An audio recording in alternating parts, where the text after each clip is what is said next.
Jeg har trukket menneskets farveopfattelse, som det er under farveriget. Og først så vil jeg starte med at fortælle, hvordan et øje det ser ud, og hvordan det fungerer, og hvordan det ser lys.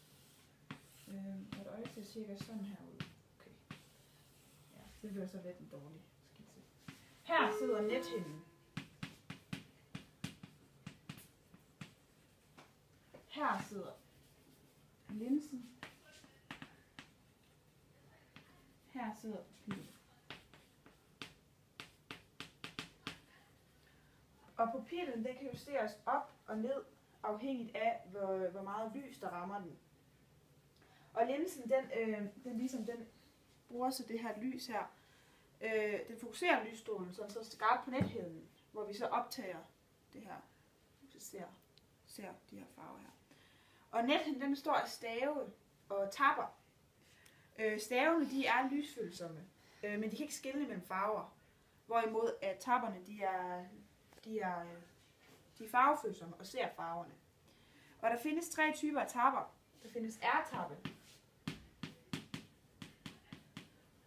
som ser rødt, som er følsomme over for rødt og gult. Og der findes G-tappe, som er følsomme over for grøn. Og der findes B-tappe, som er følsomme over for blå. Og lysfølsomheden giver øjet mulighed for at sanse farverne i det synlige spektrum. Og det er så, altså en lysfølsomhed, den bliver målt i nanometer.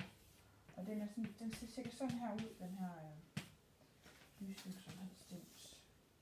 Ja. Og det her, det er så blå, det er grøn, og det er rød. Ja, og så kan det blå meget dominerende. Og de har så alle sammen nogle maksimumværdier. Og for rød, der ligger den på 650 nanometer. For grøn ligger den på 530 nanometer, mener der. Og for blå ligger den på 425 nanometer. Ja. Og de her 3 farver, de er så spektralfarver. Og det betyder, at de kun har én bølgelængde. Altså det bliver kun målt for én bølgelængde. Og alle spektralfarver, de har en komplementær farve, som står over for dem i det her, den her farvecirkel her. For eksempel, hvis vi siger, at rød står her, så står røds komplementærfarve overfor. Altså komplementærfarve, det er en anden ren spektralfarve, som giver farven hvid, hvis man nu blander de to, altså komplementærfarven og spektralfarven. Eller undskyld, de 2 spektralfarver. Ja. Og hvis tappene for eksempel samtidig modtager 650 nanometer og for eksempel en anden nuance af grøn, som vil det så være 510 nanometer, så vil man få, hvad der ligger imellem, altså 580 nanometer, som svarer til farven gul. Ja. Og de her farver her, de kaldes blandingsfarver. Og de er dannet af forskellige bølgelængder. Man kan fx også danne der 3 bølgelængder. Og det gjorde vi faktisk i et forsøg, hvor vi lavede en additiv farveblanding. Og det foregår sådan, at man har et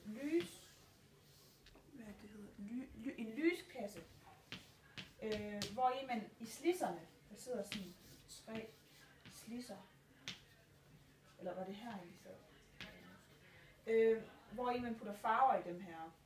Og vi startede så med at putte blå og rød i.